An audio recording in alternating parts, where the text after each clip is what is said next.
it is something, it's about unconscious, and unconscious as a repository or a container of drives, right? Instinctual repository of drives. Like say for example, I don't know if you have seen a weaver bird, or a weaver bird. Nobody teaches weaver bird how to build its nest, right? So it's done instinctually. So and that is done unconsciously as well. So unconscious consists of id, that is one component of unconscious, which is repository of instincts, largely life instincts driven by libido.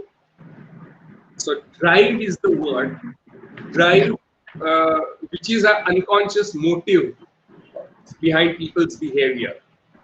So just like weaver bird is driven to build nest instinctually, no, it's not an acquired knowledge for a weaver bird, or for ant or bees to build honeycomb, right? It's all instinctual. So human life is also driven by this unconscious instinctual drives, and that is what he means by id.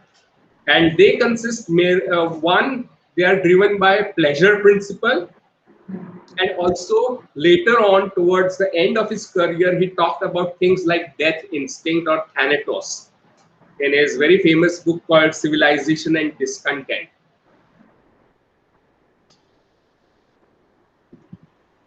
The other part of unconscious is what he calls superego, right? Ego is the conscious self.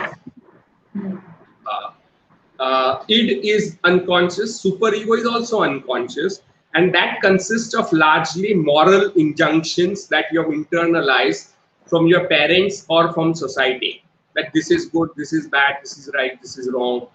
And it functions to kind of control id. Its job seems to overlook, supervise id, right? So id is like a child, infantile very often, and superego is like a parent that you have internalized. So there is always constant conflict going on between infantile part of yourself and parental part of yourself. So parents are part of who you are, right? They are not out there so much. So the parental part usually says no to desires for pleasure, right? Sexual or all kind of pleasure principle, all the drives for pleasure are forbidden by superego. So superego also consists of taboos, right?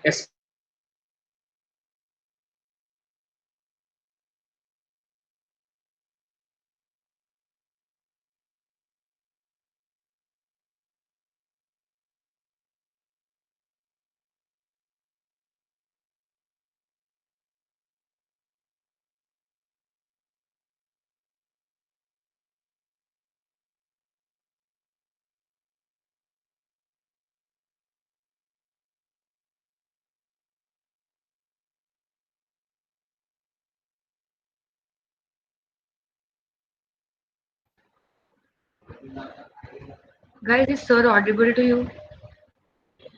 No, na. No, No, I thought there was something wrong with mine. Right? no, sir is joined again. Okay, okay, okay. Yeah, my connection was lost. So I think there is some problem with my PC. Right. Yeah. So what I was saying was, id largely talks about, by id, Freud means that instinctual part, and superego is that which is civilizational part, which we have internalized, which largely works to prohibit, suppress, right? And ego is your self, and that self largely tries to defend or strike a balance between both the forces, right? And egos, one of the important part of ego is the defense mechanisms, or various kinds of conversations and beliefs uh, through which ego tries to preserve itself against the conflict of id and superego, right? And for example, id is demanding kind of pleasure from your mother, the way you used to derive it when you were 1 year old or so, right? And your superego says, no, you are forbidden to do that because that is bad thing in today's society. And function of ego is to somehow try to negotiate between the conflict. And it develops several kinds of defense mechanisms to protect itself from this conflict, right? One is something called rationalization, a very powerful defense mechanism, and we didn't discuss it at length last time. And by defense mechanism, you have something like rationalization, which implies that it's like sour grapes, story of sour grapes. Have you heard of this story, Fox and the Grapes? Yes, sir. Yes, sir.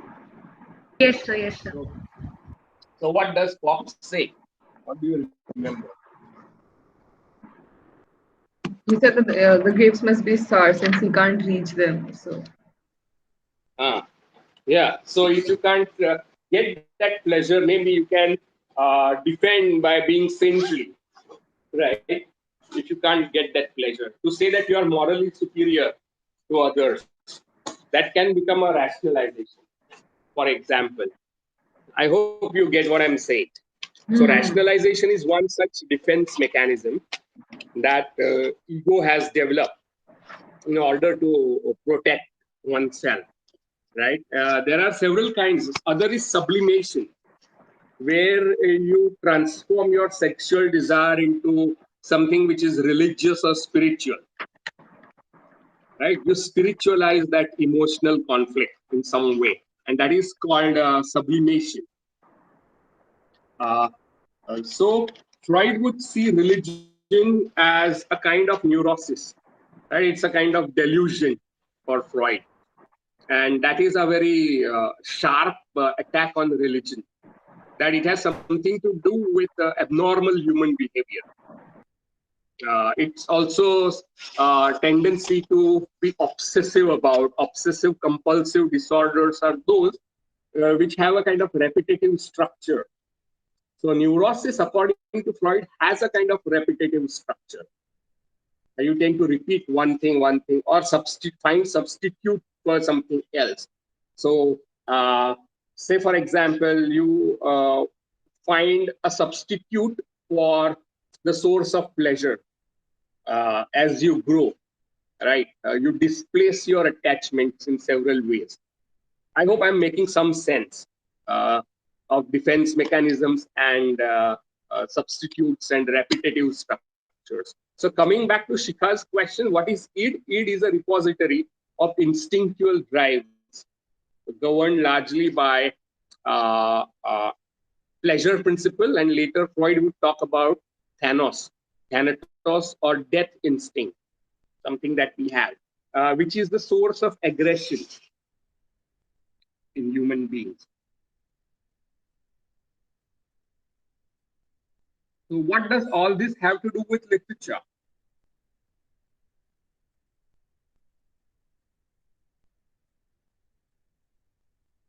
Can anyone tell me?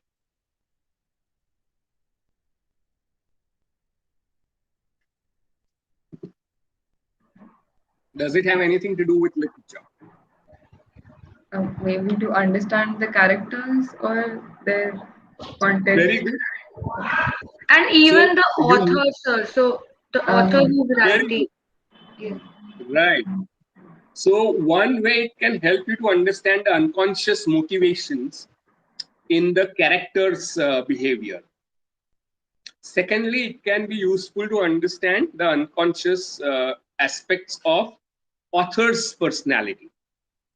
Right. So the older versions of psychoanalysis, the traditional classical ones, focused on these two aspects. Either they analyze the author's unconscious as it is revealed indirectly through literature, and the analogy was that of dream work, something that we discussed last time. That means dream work is function of ego to convert the unconscious conflicts into something else, right? Which are not so directly revealed. So our dreams are have two aspects. One is the manifest side. You may see a dog running after you, right? For example, or you may see a cave, or you may see flowers, and you may see fruits, right? In your dream, that is the manifest content of your dream. But it has a latent side, which means it has the unconscious content. And the unconscious content would be something like a breast would stand for the fruits, right? So desire for mother's breast as a source of pleasure would be seen in the form of fruit, right? Or a garden. So genitals might be seen as gardens, for example, or woman's genital, mother's genital might be seen as caves. So that all this is symbolic. So symbolism is the process through which manifest content is achieved through latent. So latent is transformed into manifest, right? So desire to kill your father or aggressive instinct towards your father might be revealed in your dream as your, maybe you see you are fighting with some authority figure, for example, not your father, but someone else, right? So your dreams reveal the latent unconscious wishes or desires into symbolic ones, and it achieves it through several processes called dream work.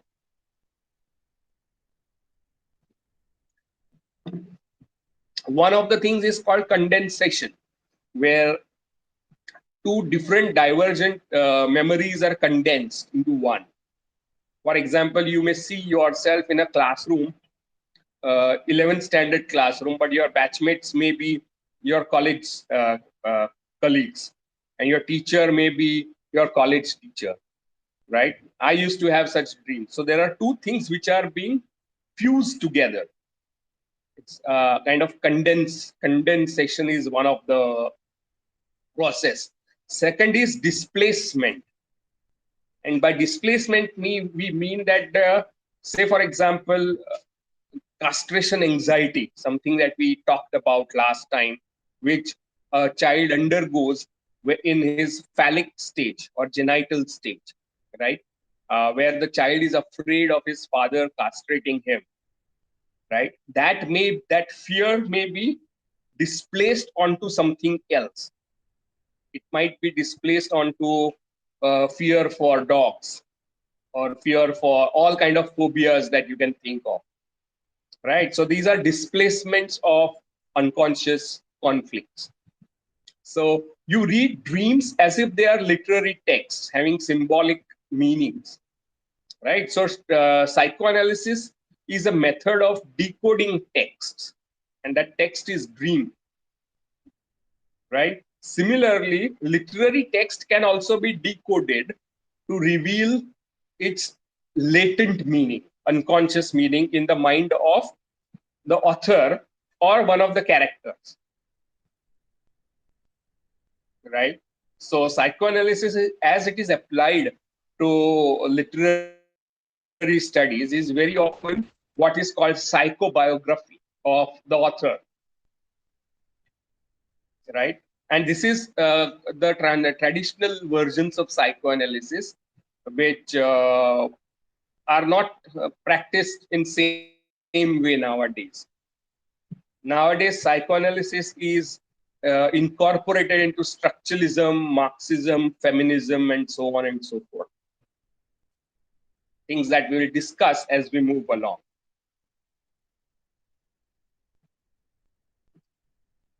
So you have to understand that uh, there is an early phase of these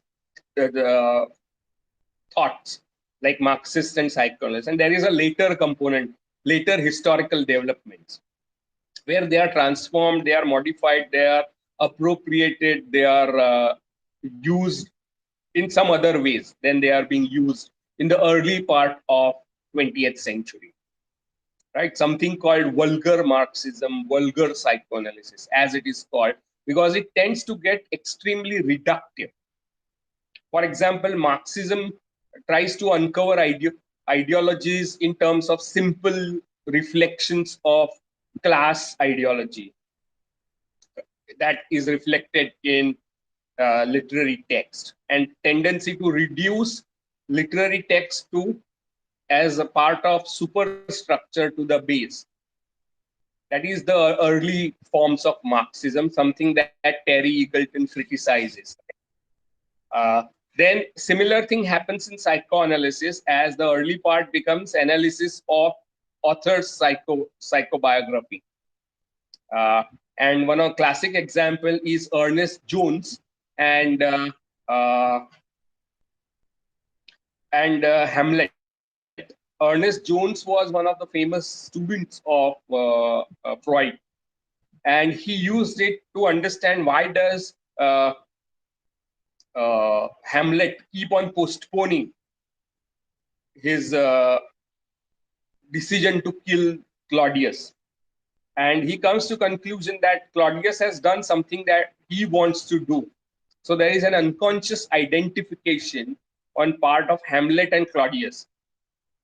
Hamlet identifies with Claudius. Why? Because Claudius, his uncle, has married his mother and killed his father. So technically, it is like killing oneself. So that is the reason for procrastination in Hamlet. So this is one of the classical early readings of using psychoanalysis. So you can see, as somebody said, I think it was Riddhi or Shika who said that you are looking at characters' motivations, right? Why does character behave in a particular way? Is explained through unconscious analysis of the character.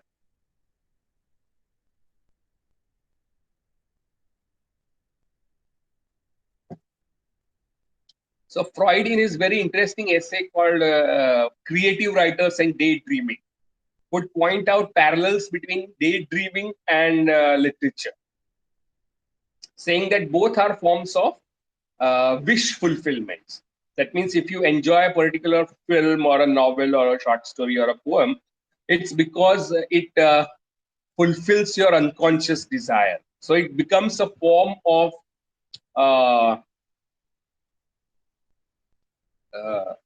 ego can take it, right? Ego can fulfill that wish indirectly, which id wants to fulfill directly, right? That is wish fulfillment that you. So when you watch, say for example, the protagonist in romantic scenes, is because it fulfills your own unconscious desires for sexual pleasure.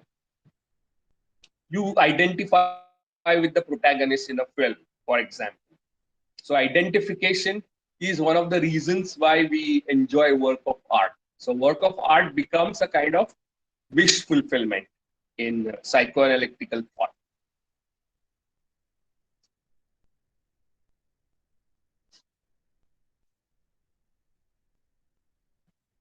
Anything else? No, sir. No, sir. And that was one thing I had a doubt on, but this explanation helped clear up everything. So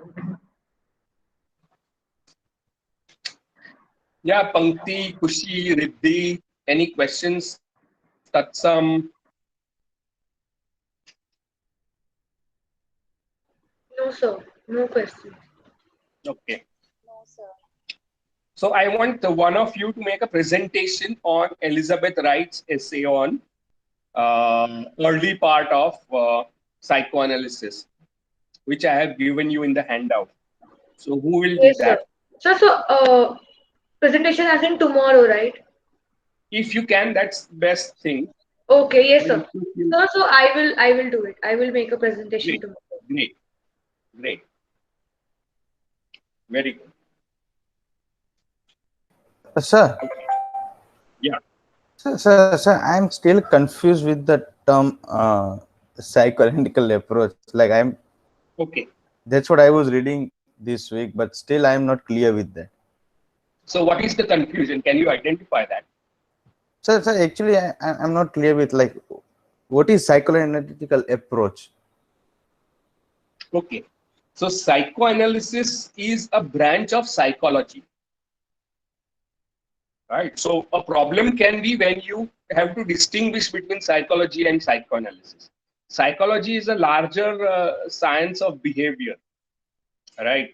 Study of human behavior and mind, from the word psyche, that is soul, right? Psyche in Greek means soul. It's shown as a butterfly. So psychology is a larger discipline. Psychoanalysis is one branch invented by Freud and his followers. So his followers include people like Jung, people like Ernest Jones that we talk about, people like Marie Bonaparte, whom Riddhi will talk about tomorrow, people like Jacques Lacan, uh, Melanie Klein, Otto Rank. These are major psychoanalyst theories, theoreticians, who emphasize in their study of human psychology, their focus is on unconscious, right? How human life is governed by your unconscious. And as I mentioned last time, Freud claimed that he is bringing about nothing less than Copernican revolution, which has hurt human ego. Copernicus says that Earth, stars don't go around, sun doesn't go around Earth, but Earth goes around the sun, right? So that hurt human ego. That you are just a small planet on a huge, rotating around a huge star, right? The second was Charles Darwin, who says that human beings are not essentially superior animals.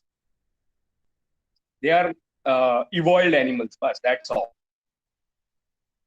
And evolution does not mean superiority for Darwin, right? It only means increase in complexity of an organism through adaptations of various kinds. So chimpanzee and human being are almost the same, except for 1% of genetic material, right? So human ego was again hurt to see that man, God created man in his own image. That's what Bible told people, right? So Darwin would point out that it's the monkey's image that we are made.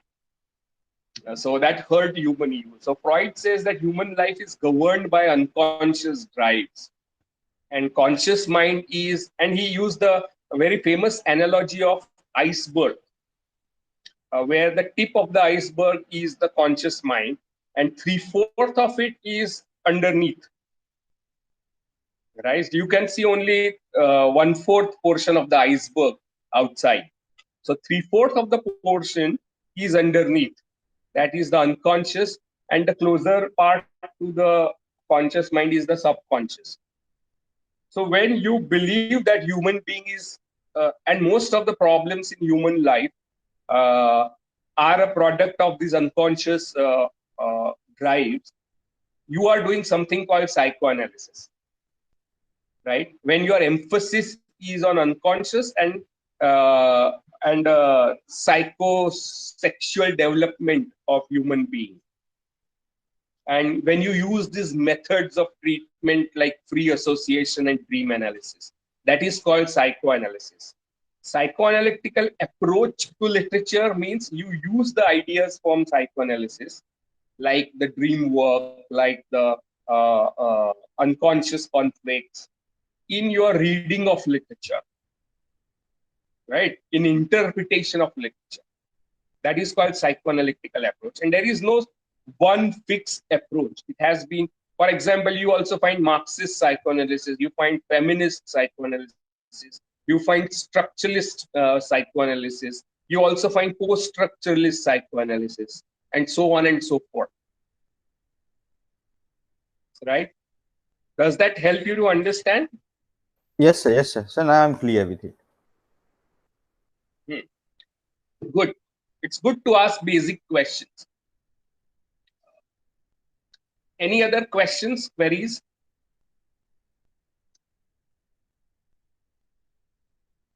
Pankti and Khushi? So in the previous class, you had mentioned that during his, I mean, during Freud's final years, he had started, working on subjects of religion and politics. So was there a particular reason that he started working on these uh, subjects, like particularly on these subjects? I think this is a very good question because when Freud is working in 1920s onwards, he is working after First World War, right, which has shaken human belief in rationality and humanism and progress. And science, which was meant to kind of liberate people, was also seen as producing violence of unmeasurable kind. And this thing went completely out of hand by the Second World War. That is 1939 to 1945, and you have atomic bombs, and you have Holocaust, and you have huge amount of genocide and casualties in world war, right, where almost every family in Europe, especially in Britain, would see young person dead, right? There would be one young dead person in every family, which is terrifying. And Freud himself was Jew, and the rise of Hitler and Nazis forced him to flee. Right, he was terrified of Nazism. So for him, he had to take a very serious look at civilization and religion and politics through his own theories. And he reached a conclusion that civilization itself is not really a progress, but it's built on suppression of instinctual life, and it distorts human life. And religion becomes one of the key modes through which human life is distorted, resulting in all forms of psychological problems and traumas, and all forms of mental issues are produced by civilization. That's why his book is called Civilization and its Discontent, right? And he also lays emphasis on death instinct.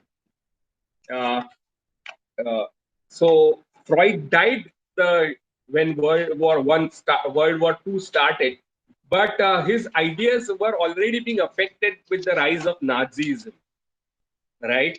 Which he was witness to, and he says that civilization, it actually influences human superego. That in our efforts to be civilized, we are doing we are uh, dealing with our unconscious in a very bad way, creating all sorts of unhealthy societies. So culture for him is a kind of conflict between eros, that is the life instinct, and thanatos, that's the death instinct. That's what he would go out and in his last book, he would come up with these ideas: civilization and discontent.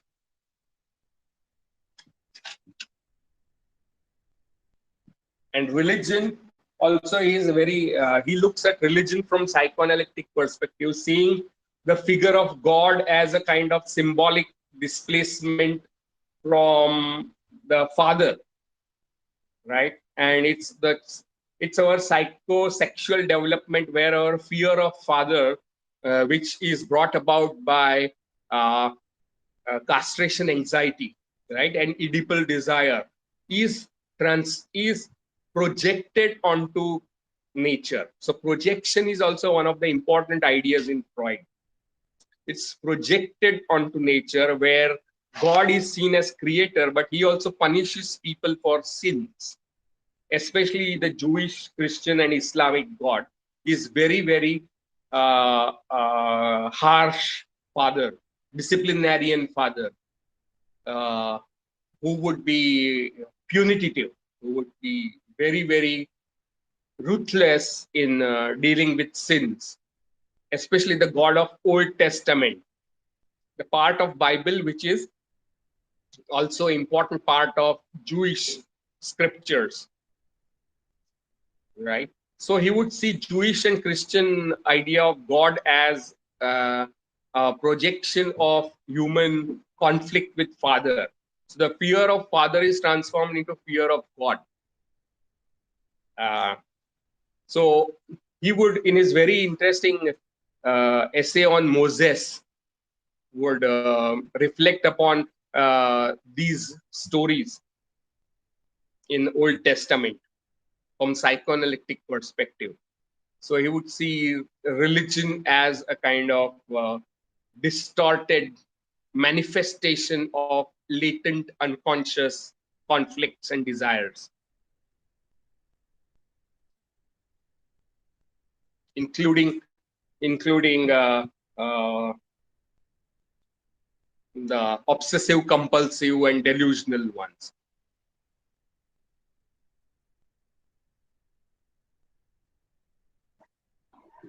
Yes, sir. Makes sense. And 1914 was the first world war began, 1920, and then 1917 you have Russian Revolution, and you have rise of Stalinism, you have rise of totalitarianism. There is also something like Great Depression that happens in 1930s, where there is a great crash of American stock market, right, which resulted in immense kind of uh, problems for global economy. So these are some of the developments, and women who are on the streets demanding suffrage or right to vote, among other things. So these were the things that were happening in the 20s, 30s when he was working. So he brought his own theories to bear on these contemporary events. That is how he developed his positions on these things. And you can see it's extremely controversial, right? His downright attack on religion and civilization and conventional morality is an extremely controversial part of his theory. And that would play an important role in 1960s, 20 years after his death, in something called sexual revolution that happened in the West. With the invention of uh, contraceptive pills, where sex was seen not as method for reproduction, but for pleasure and fun and enjoyment and joy. So that breaking of Victorian morality is something that Freud brings about through his very controversial theories.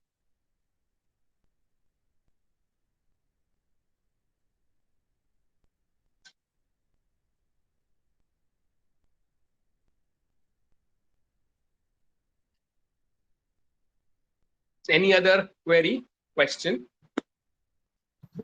No, sir. Khushi and Pankti? No, sir. No, sir. Okay, I think this is an overview of and this discussion as well as my lecture combined gives you a fairly good idea of traditional psychoanalysis, right? So I think you have some sense of the key ideas of Marxism and psychoanalysis now, right? Anything that you have to say about these two ideas? What are your views on this? What comes to your mind when you hear such ideas?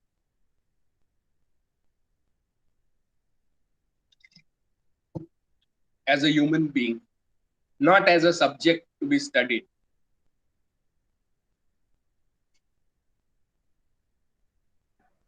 I mean, I don't know, like, I mean, usually when I've heard of Marxism before, like, it's somehow not in a good context, but like, while we were studying it, I kind of liked some of the ideas a lot. And I could relate to some of them, and maybe I still have to like create a proper analysis of it myself.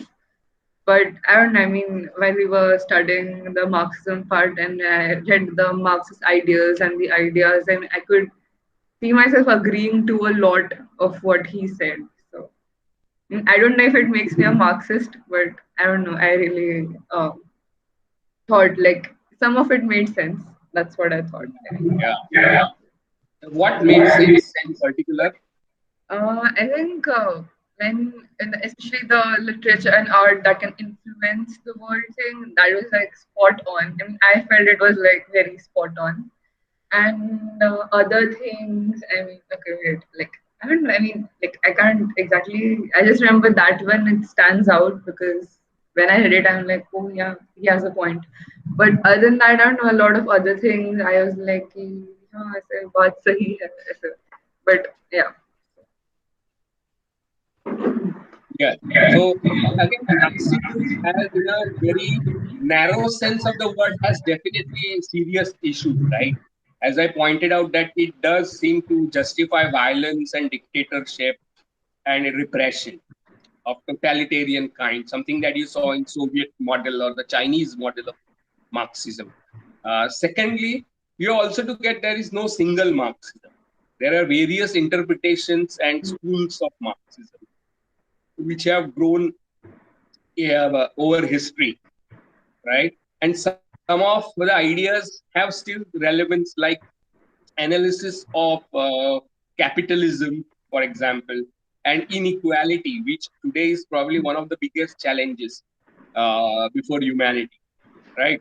Global warming as brought about by carbon emissions, which are produced because of capitalist economies, right? So some of the larger global problems are the problems brought about by capitalism, right?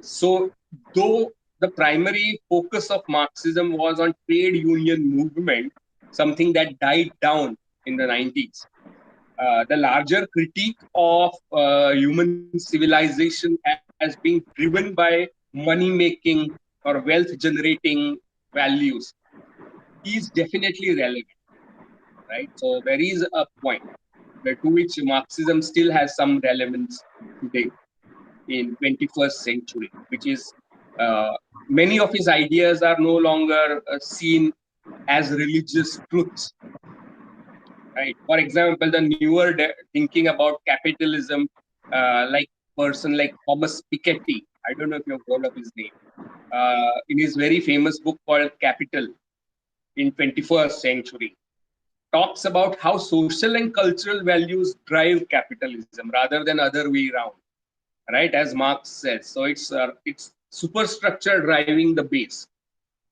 So capitalism itself is a byproduct of certain social cultural values like family business, right? Which keeps on generating wealth and wealth stays within the family, right? So social and cultural values are deeply connected and even affecting the base. So there are several. So some of his key ideas are rejected, critiqued. Some ideas have still relevance, but the analysis, yeah, So the concept of id, ego, and superego, it is, it makes sense in the context of capitalism. So capitalism is basically wanting to have control over money, and wanting to produce more with investing less and producing more. So again, exactly. the instinct becomes the instinct to get more money. The reality is to fulfill the wants, and then using moral ways to fulfill those instincts. Very true. In fact, Freud himself analyzed this capitalism through psychoanalysis, right? And he does talk about lust for money as being a reflection of a certain period in psychosexual development of a child, something called anal repressive stage, where a child is trying to withhold excretion. It may sound dirty, but when small children are trying to withhold excretion, and that is reflected in personality type, which belong, which uh, uh, prefer hoarding wealth. Right, so wealth is seen as a symbolic manifestation of human excreta and the pleasure it provides. Right, so you can see that that's a very pathological take on capitalism, right? To see it as being rooted in unconscious conflicts, which are not repressed properly. Repression is the key word, right? So return of the repressed as a repetitive structure, which produces neurosis, right? So capitalism, religion, all these are forms of neurosis for Freud. And while Marx would say that human consciousness is a byproduct of economic and social relation, Freud would see that economic and social relations are a byproduct of human unconscious conflicts. Right, it's the other take, and that's why later development in Marxism, like the Frankfurt School, would try to bring these two thoughts together after World War II, right? Freud and Marx together, and you would find that and remember, both of them are German Jews, right? Marx and Freud. And with the rise of totalitarianism, Nazism, Jews were being butchered on a massive scale in Holocaust. So they were persecuted and targeted. So in the Frankfurt School, you find this desire to bring together both these discourses. Frankfurt School is the German school, and the thinkers associated with them are people like Walter Benjamin, Benjamin, and Adorno, Theodor Adorno, Max Horkheimer, H-O-R Horkheimer, Erich Fromm, a very famous psychoanalyst, and today people like Habermas are associated with Frankfurt School in Germany.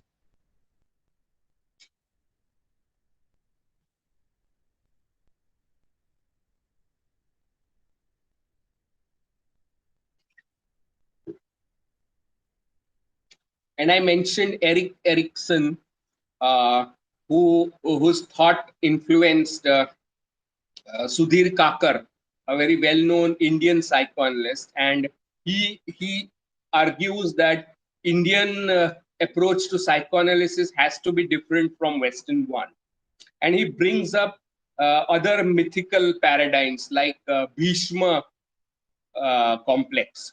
That is, Bhishma gave up his sexual desire for his father, right? Who, if you remember the story of Bhishma, Bhishma was son of Ganga. Bhishma Pita. Shantanu, right? And so Shantanu wanted to marry once again, but he was unwilling to marry because I think his would-be wife who had laid down a condition that if I marry you, then my children should be the rulers. Yes. I think Satyavati, if I'm not mistaken. I don't remember. But Bhishma then takes a pratigya, Bhishma pratigya, saying that I will never have sexual intercourse in my life. It's called. So he sacrifices his own sexual desire to fulfill his father. Right. So Sudhir Kakar draws upon these ideas.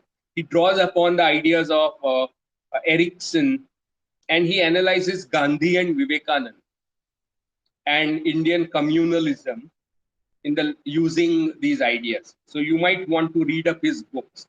One of his books is called The Inner World. Sudhir Kakar, Sudhirkakar.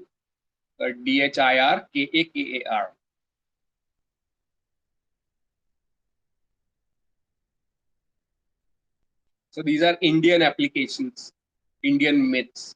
And he also looks at Radha Krishna myths and mysticism in Sri Ramakrishna.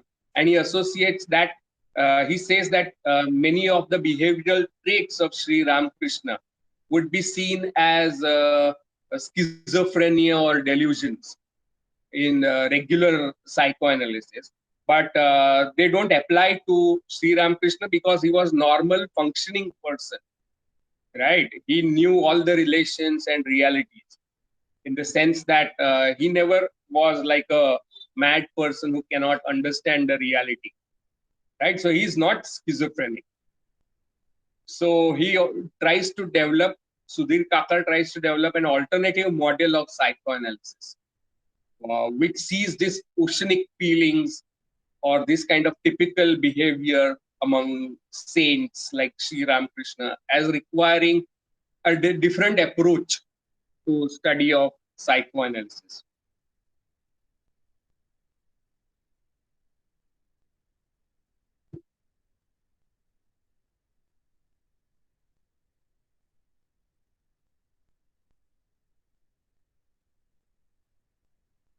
Anything else? Someone wants to say something?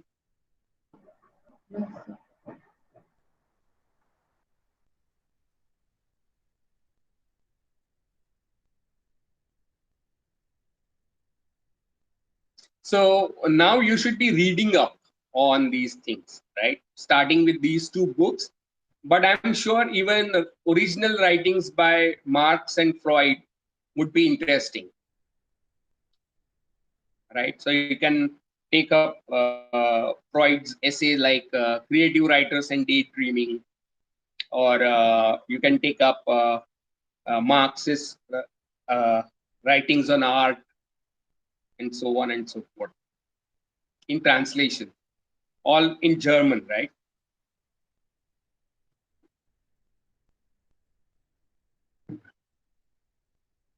So if you look at both these theories, then what you realize that both these theories are not primarily literary, right? They are not theories of literature per se. They are theories of society and culture and human conflicts, right? Both Marxism and psychoanalysis. Both these theories are not English, right? As you are students of English literature, you realize that they are continental. They come from German world, right? And if you look at both these theories, they challenge the commonsensical understanding of literature, right? The commonsensical understanding of literature says that a particular novel has particular character, theme, style, but uh, and particular intention of the author. What Marxism uncovers is that the class and the class politics of the period has an important bearing on literary texts, right? As it's reflected in the life of the author. What psychoanalysis does is it says that the unconscious life and personal history, right, of psychosexual development plays a great role in shaping literary texts, right? While people would think author ने ये सोचा और ये लिखा, पर उसको भी पता नहीं उसने क्या लिखा, ऐसा हो सकता है, because of the class and unconscious, right? So class and unconscious are important influences on literature, the writer and the reader. Literature also can be seen as a commodity, right? Literature can also be seen as dream or wish fulfillment, right? These are very different ways of looking at literature and art that psychoanalysis and Marxism brings into study of literature, right? And very often these are theories, and theory becomes the important term as we proceed in the history of criticism. So what do we mean by a theory?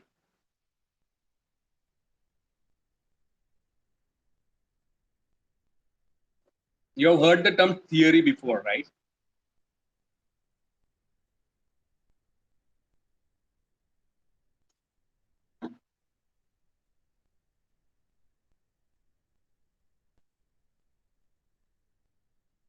How do you use word theory in your conversation, for example?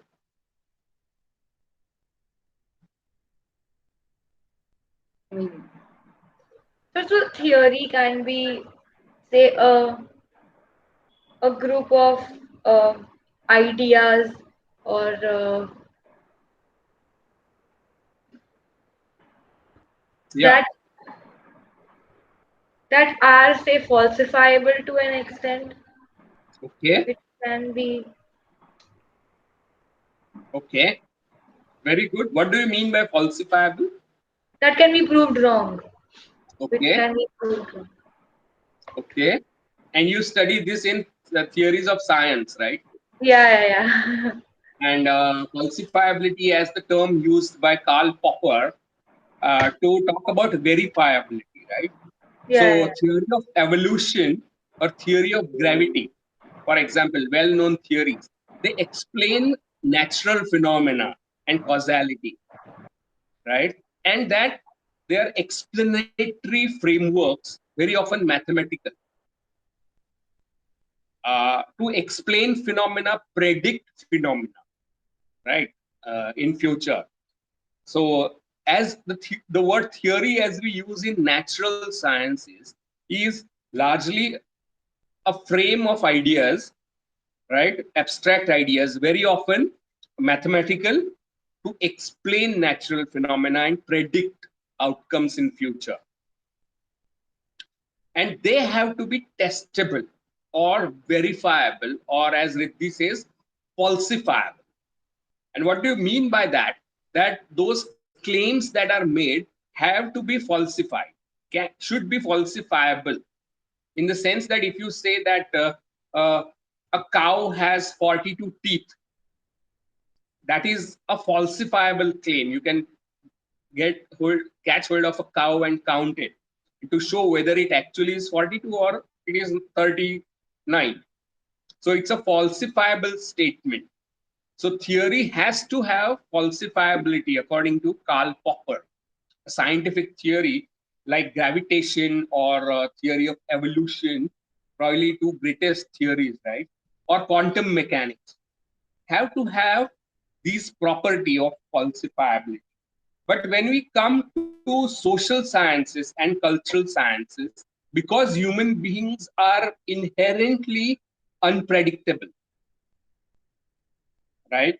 It's not possible to develop theories which can be used for prediction. So theories is that set of ideas that you use to explain something, right? It has an explanatory value. And theory comes from the word theoria, yani dekhna, to see something, right? And which is opposite of praxis or activity, right? Something that is to be done, as against something that is to be seen or witnessed or understood, right? So theory in natural sciences means something different. Theory in uh, social sciences is something different, right? And you have this Marxist theory of sociology, or you have a psychoanalytic theory of human diseases, neurosis, right? It's an explanatory framework to explain why people have this disease and how to treat them, right? That is what it explains. Now, when we bring it to literary, very often it cannot be falsified. How do we falsify a claim that the fruit that you have seen in your dreams is connected to your unconscious desire for mother's breast? There is no way you can falsify this theory. And that is why Freud was treated with extreme hostility by natural sciences, because it lacks falsifiability, right? And if you look at Marxism, then its prediction was proved wrong, because capitalism never broke down and gave rise to communism. ऐसा कभी हुआ ही नहीं, right? आज तक capitalism is in full drive. So Marxists believe that revolution will bring about communist society has failed.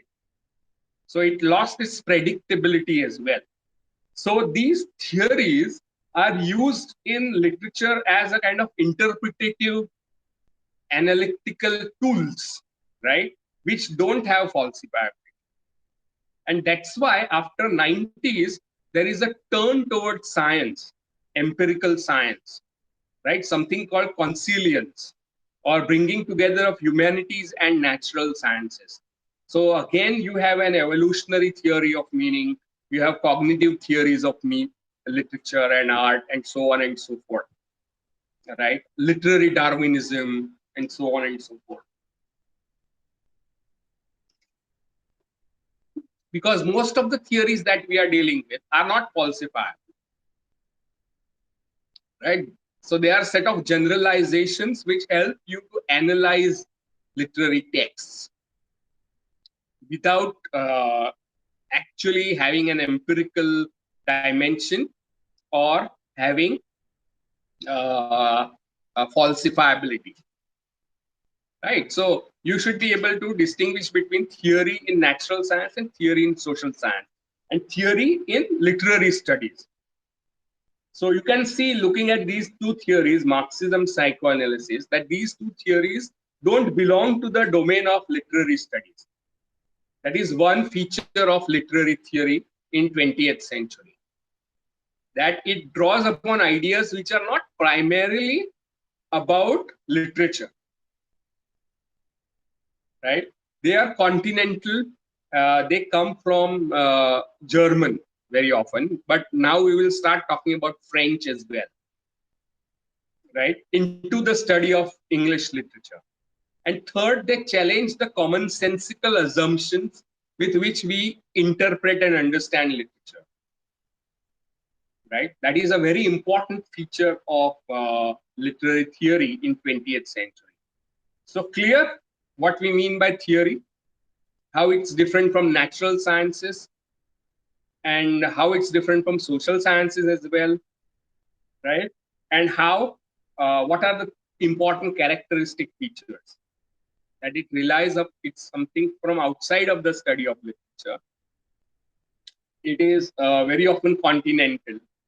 That is Europe as continent, right? It's not American primarily. It's coming from Europe, largely Germany and France, and to an extent Italian, right? And third is that it challenges commonsensical understanding of literature.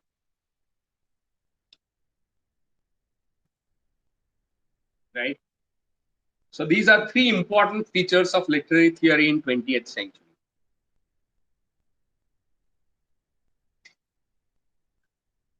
Any questions, anything that you have to say?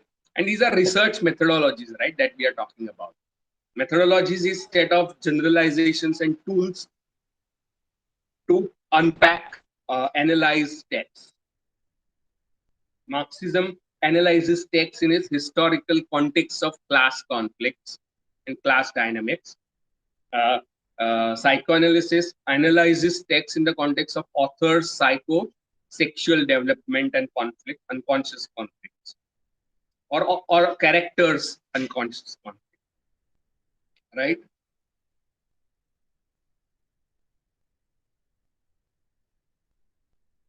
So far, good? Yes, sir. Okay, so let's start with the third theory now, which is going to be one of the most influential and prominent ones in 20th century.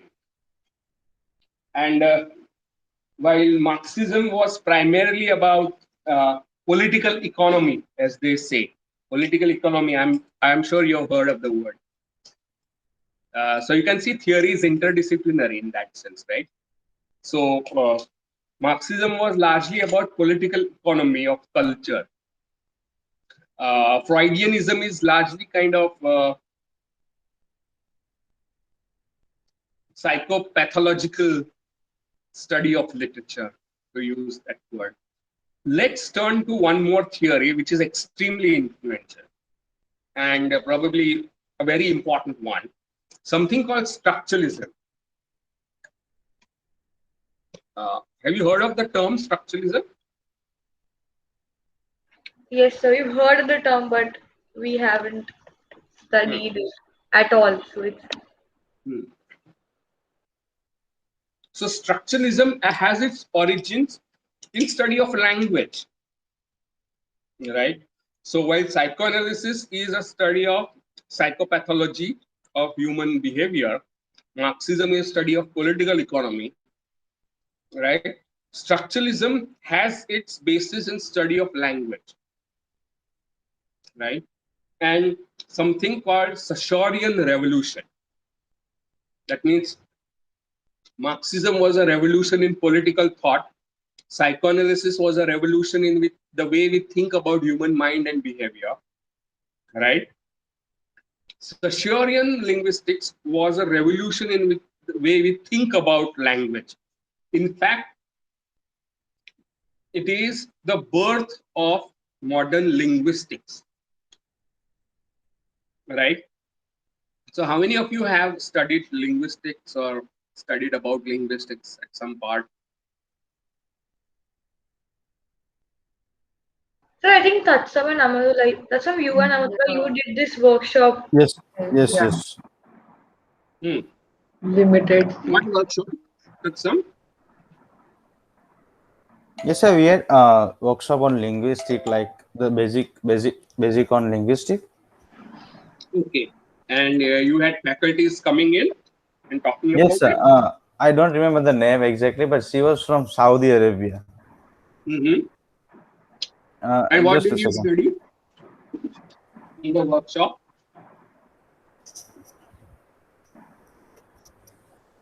Sir, first of all, like ma'am taught us the basic grammar, and then she took us to the. Uh, yes, sir. Just a second. Exactly. Like it was before 1.5 years. So. Mm.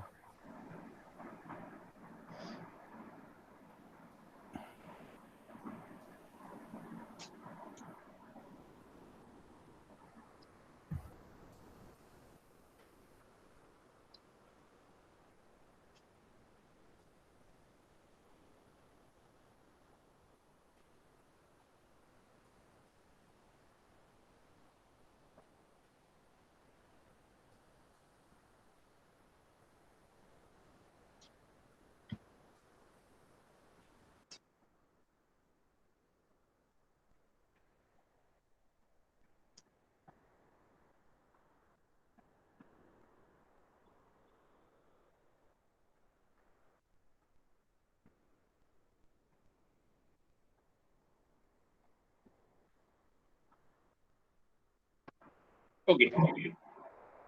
You can't recollect? Just a second. I have said it in my drive. That's what I'm finding. It was like a limited number of people could attend the workshop, so that's why we couldn't attend it. The rest of us. So but I think So it doesn't matter. We had Indian linguistics, maybe. I mean, like just a short 1 week thing or something in our No, we had first year. no, we had a full module in first semester by Ankita ma'am Okay. on So, but it was not in depth, is what I was trying to say. Like, I mean, we just had a basic on, Indian languages and oral traditions and the like. I think that is all that. It was just a foundation module. So, it wasn't in depth at all. Okay. Yeah. So how language was studied before Saussure and how it was studied after Saussure is a kind of sea change. Saussure brought about a paradigm shift in the way we think about language, revolutionary paradigm shift, comparable to Freud and Marx, right? And language was studied before Saussure uh, as study of text, a historical study of text. So, in order to study, say, for example, 13th century Hindi, you studied 13th century Hindi texts, right? So, your focus was on text and on history. So, in order to understand how Hindi developed, then you would look at 16th century Hindi texts to find out how Hindi changed over 3 centuries, right? So the focus of the study of language was on text and history, and this discipline was called philology. You heard of this term before, right? Philology. That is the historical study of texts as the basis of studying language itself. And we have some great examples like Max Muller and the Orientalist scholars. So Yeah, sir. philology was a discipline that was flourishing before Saussure. Saussure would say that there is no need to study language historically in order to understand how it works today. If you want to understand how Hindi works, right? After all, linguistics is science of language. To understand Hindi, you don't have to look at 14th century Hindi texts. You have to look at the contemporary corpus or the body of data of Hindi today, right? Now, that sounds pretty commonsensical today. Yeah. 12:30?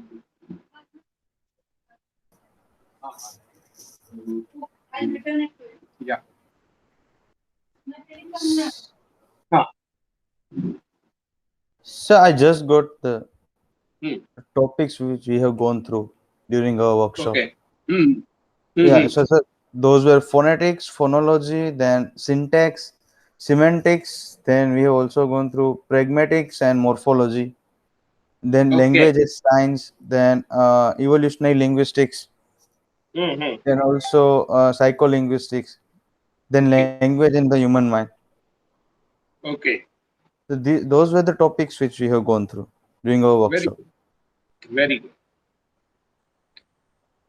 So what Saussure says here is that to understand a language, you have to understand language in this time, right? That is, if you want to study Hindi or Gujarati, you should study Hindi and Gujarati around you in this moment. Does that make any sense? It was a revolutionary thing to say in those days, right? So you have to situate these ideas in their historical context as well. What Freud is saying may sound commonsensical today, but it is radical in those days, in the beginning of 20th century, right? So what Saussure says sounds radical in those days, and he used the term called diachronic study of language and synchronic study of language. Synchronic is study in the same time. Diachronic is to study historically how language has developed over a period of time from 15, 16, 19, 20th, and so on. Right? So he makes a distinction between diachronic study of language and synchronic study of language. So you can see that he has shifted the focus from historical study of language to contemporary study of language. Right? That's the first shift that he brings along. Secondly, and this is even more revolutionary, what is meaning of language itself? Right? And for philologists, language was largely texts, right? Text or words. Language is made up of words. For example, we are having a conversation, and where is language? Language is conversation. Can you pinpoint language? Where is language? Can you show me where is language right now? I hope you get my question. Sir, as Language, in language you're कहाँ है? talking मुझे about, दिखाओ. Point out. Language कहाँ पे? sir, it's not tangible, right? Right. Then what is tangible? Uh, Words? tangible is what is tangible? So I said, what is tangible? Yeah, I mean, so like, are words tangible then because they make sense? Exactly. Okay. Exactly. You hear my words and you Yeah. understand them because why do you understand what I'm saying? Because we know that language. Or no? Pardon? I, because we know that language, maybe. And because we understand that language, maybe that is why the words make Exactly. sense. To understand the language, that's why you are able to understand what I'm saying. Okay. So understanding words is because of language, Uh, right? And language itself is not seen over here. What you experience right now is only my words. So he makes a distinction between language and words. How does that sound? And to use his term, langue and parole. Paroles means words in French. Langue means language. You have internalized the language, therefore you can understand what I'm saying. Right? So the study of language does not mean study of words. How does that sound? And that's why he's called father of modern linguistics, right? When you study language, you are not primarily studying words. You are trying to figure out what makes words meaningful. How do the words mean? And then I am using words right now, right? And you can understand what I say, right? You can understand the meaning of what I'm saying because you know the language, and language is something that you have internalized. It's part of your mind, right? So study of language is study of that internalized language, not the words. And what would that internalized language have? How do you understand what I'm saying?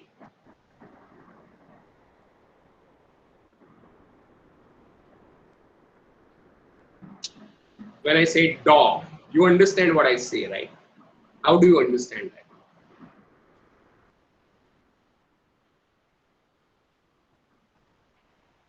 So because a particular word, I mean, for example, when you say dog, so a picture comes to our mind, and then we associate that particular word to an object, and that is how it Very, makes sense. very good. So there is a picture that comes to your mind, right? When you use word dog. So that word dog is has a mental image, conceptual image in your mind, right? And that is associated with the object out there, the animal, right? This is how it works. And the technical term that he uses, and I will explain you why, right, is called signifier. The mental image is the signified, and that object is the referent, what you're referring to as that animal. And why does he use word signifier and signified? Is because he believes that language, as we study it, language as we use it, has to be understood as part of larger systems of science called semiology. Semiology is a discipline studying cultural science, social and cultural science. It's different from semiotics because semiotics may even study natural science, like the sign uh, given by coronavirus, right, in your body, which triggers antibody reaction, right? That is a natural semiotic process. So semiotics is a larger category. Semiology is cultural and social science, man-made science, right? So language is a part of social and cultural study of science in general, right? So when you are traveling and when you are riding your two-wheeler or four-wheeler and you see a red signal, right, and you know the meaning of it in your mind, That's the signifier. Stop is the meaning. Signified. That is mental. Right? So meanings are understood because you have understood the relation between signifier and signified. And that relation is established through something called the code. Code. It's a code. Red stands for stop. And word dog stands for animal. Is a code. That code you have internalized. Right? So study of language, as you have internalized, is a system of codes.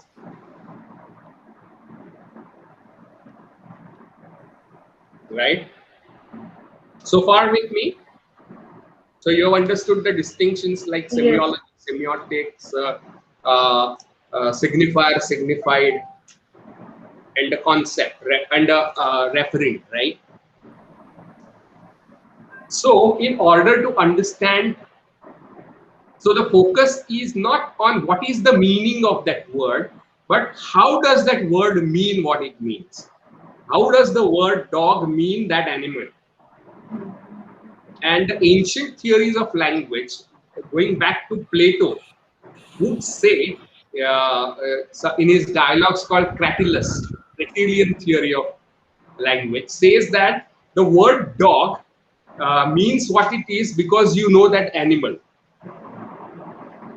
Right? So there is a link, natural link between this word and that animal, because of which you understand the meaning of the word dog.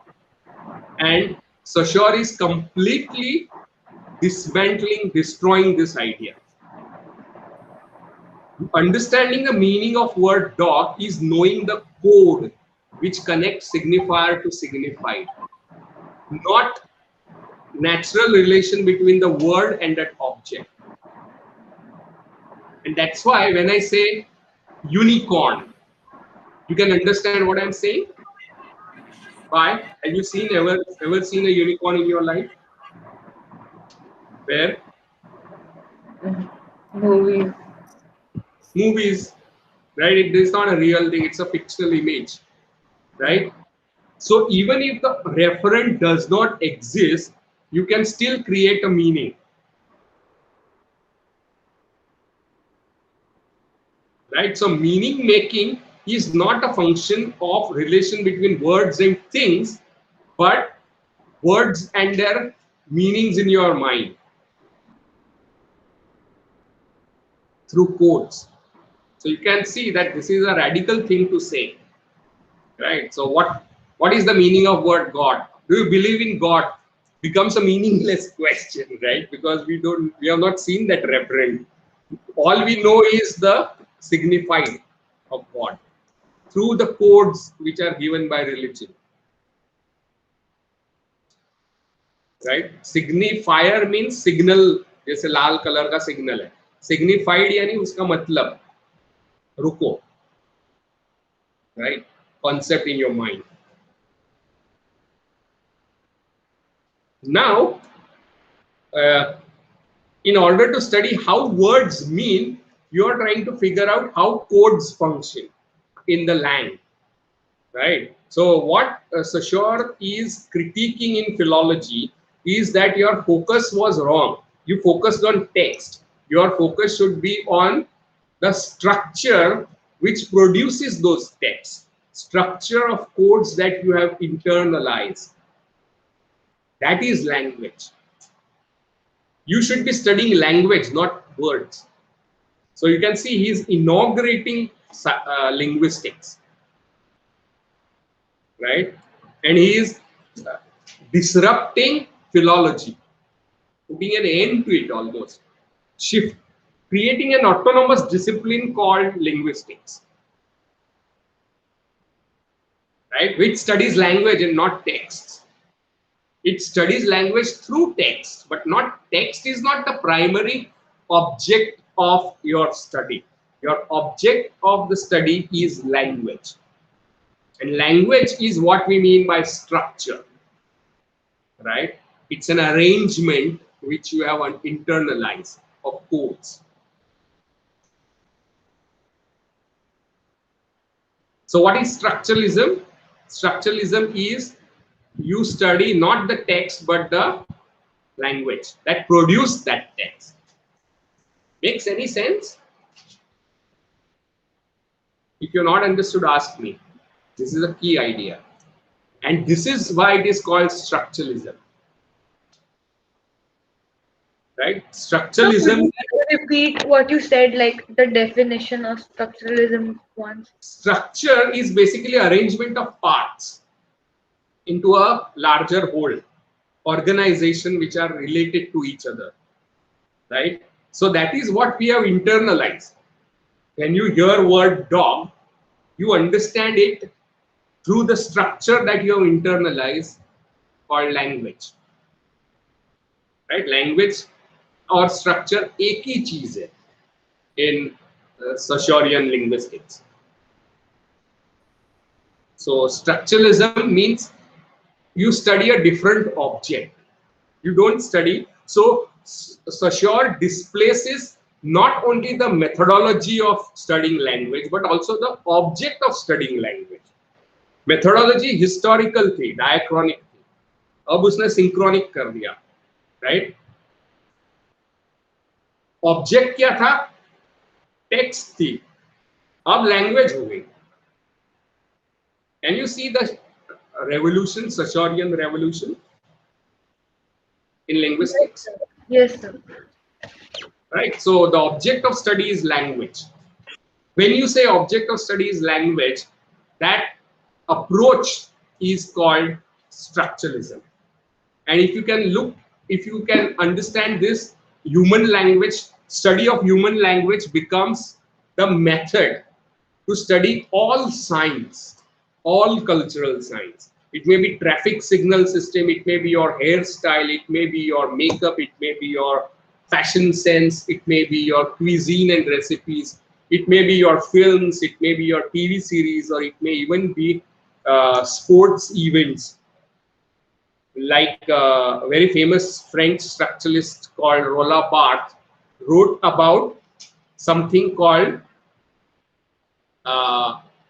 semiotic analysis of wrestling, WWF wrestling, or detergent ads on TV that you see, right? So structuralism uses the methodology designed to study language or language in study of any cultural phenomenon.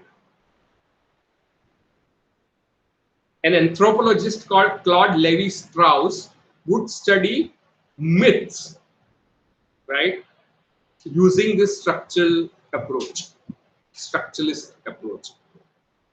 A psychoanalyst named Jacques Lacan would use Saussurian linguistics to study or theorize psychoanalysis, right? So he creates a structuralist study of psychoanalysis. A French, again, Lacan is French, right? Lévi-Strauss is French. Roland Barthes is French.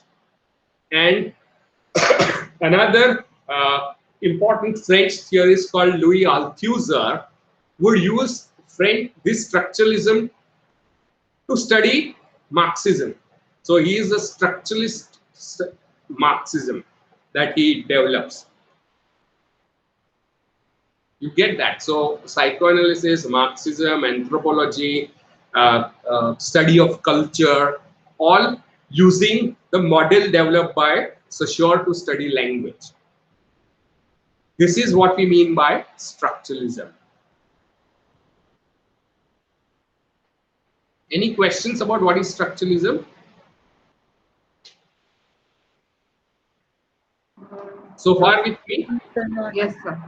Any doubts? Okay. So what is that structure made up of? Right? We saw two components, signifier and signified. Right? But Saussure would again radically argue that none of this has any positive content. For example, a sound p in language does not have a positive content. P can only be understood in context of not p, like b. per which is articulated from my lips, right? It's a labial articulate. Per and per, you can understand per in reference to per, right? So per is understood in context of not per, as being different from per.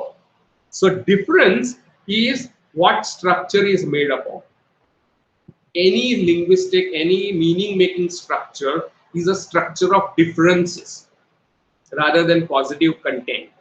That's a revolutionary thing to say, right? And there is a very famous book by Roland Barthes again called SZ, Sir Z, right? SZ. So Sir Z are places of articulation, with Sir as labial and tongue and I don't know what it is called on your mouth, upper part of your mouth. So aspirate and non-aspirate Sir, Z. So these two are to be are called binaries. Per, ch, j, k, g. Right? These are binaries of phonemes, the unit of sound, something that some mentioned. Right? So each element in language does not have any positive content, but is recognized through differences. Something that would become cornerstone of Jacques Derrida's idea of difference and deconstruction later on, something that we will discuss. So structure is made up of differences and absences. By absences, I mean per does not have any positive content, but it's understood as not per. Right? Ch. So it's binaristic. So structures are binaristic. And they are organized, linguistic structures or structure of language are organized on again two axes of arrangement. Right? One axis of arrangement is called axis of choice, and other axis is called axis of chain. For example, dog, D-O-G, right? So you select phoneme dog, d, vowel o, and again select third phoneme g, o, g, consonant, vowel, consonant, right? And this selection is ordered in a linear string. So selection and second axis is that of combination. Dog की जगह पे वॉग भी हो सकता है, log भी हो सकता है, वॉग भी हो सकता है. So that axis of where you select from various elements is called axis of choice, right? और उसे paradigmatic axis भी कहते हैं. Paradigmatic यानी log log, dog dog, the l or d are paradigmatically related through difference. So far with me. And then of g, you are combining, right? You select and you combine, select and combine, select and combine. That's how anything is articulated. So when you are wondering which top goes with which trousers, right? You are asking questions about choice and syntax, paradigmatic and syntagmatic axis. Syntagmatic is the horizontal axis of combination, and paradigmatic is that of choice. So what goes with what? When you ask yourself before going out, you are asking questions about how the statement that you want to make through your clothes has to be articulated. So when I am speaking right now, I am selecting and combining paradigmatic and syntagmatic. And this is happening unconsciously almost, right? And you are decoding it that way. So if you look at Saussurian linguistics, then we have, till now we have discussed diachronic and synchronic. semiology and semiotics, right? We have discussed signifier and signified, lang and parole, difference, and finally, we have discussed paradigmatic and syntagmatic, right? One or two important points, and then I will stop. Extremely important to structuralism, and again very revolutionary, is the idea that the word dog has nothing to do with that animal. उसे आप कुत्ता भी कह सकते हो. As against Plato, who said that the word dog and the dog were naturally connected. This connection is arbitrary. Relation between word and meaning is arbitrary. Word and referent is also arbitrary. Means color white, which may stand for for mourning in India, right? If somebody dies, you wear white. May be used at wedding in Christianity. So white in itself does not have any meaning. It is arbitrary. It's association, as Riddhi said. You associate white with mourning in Hinduism and white with purity and virginity of wedding in Christianity. So white in itself does not have any natural bond with either virginity and purity or mourning. That is what is meant by arbitrariness of sign, signifier and signified. So the word tree doesn't have anything to do with that referent, right? Or the idea that you have in your mind. So difference and arbitrariness are the characteristic of linguistic structure. So these are aspects of linguistic structure: paradigmatic and syntagmatic, arbitrariness, differences. Is the notion of arbitrariness understood? That is conventional. Arbitrary and conventional. Is the idea of difference clear? Because almost 90 years after Saussure, these ideas have become extremely important to theory of culture and literature. Post-structuralism would make big deal out of these ideas. Difference and arbitrariness of sign. So you have to really understand these ideas.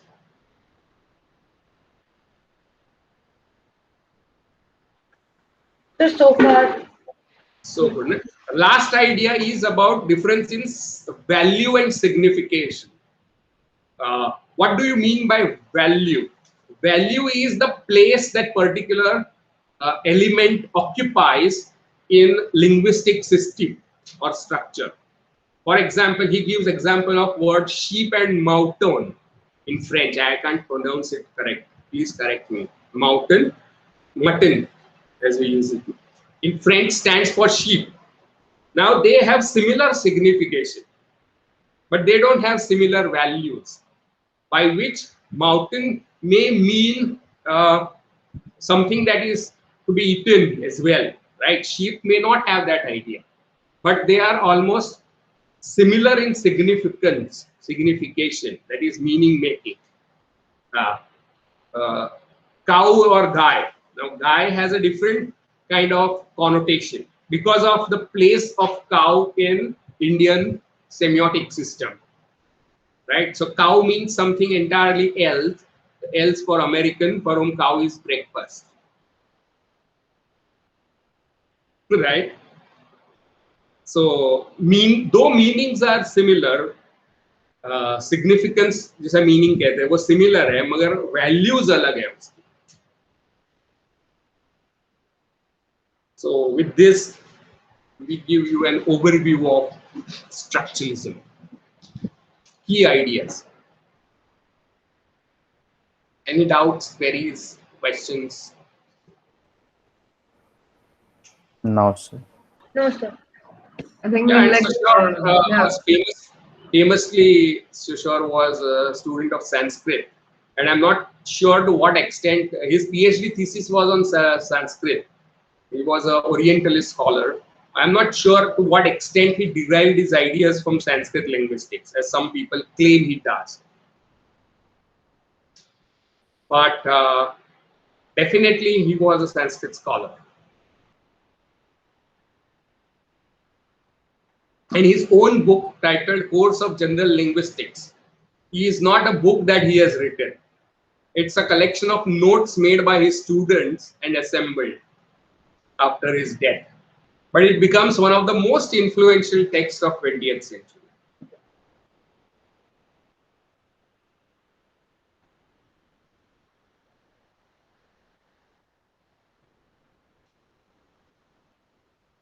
Right. So what we'll do is tomorrow we'll have presentation by Riddhi on psychoanalysis, and if you have still queries from structuralism, we will discuss, and we'll also look at how structuralism is used to analyze literature.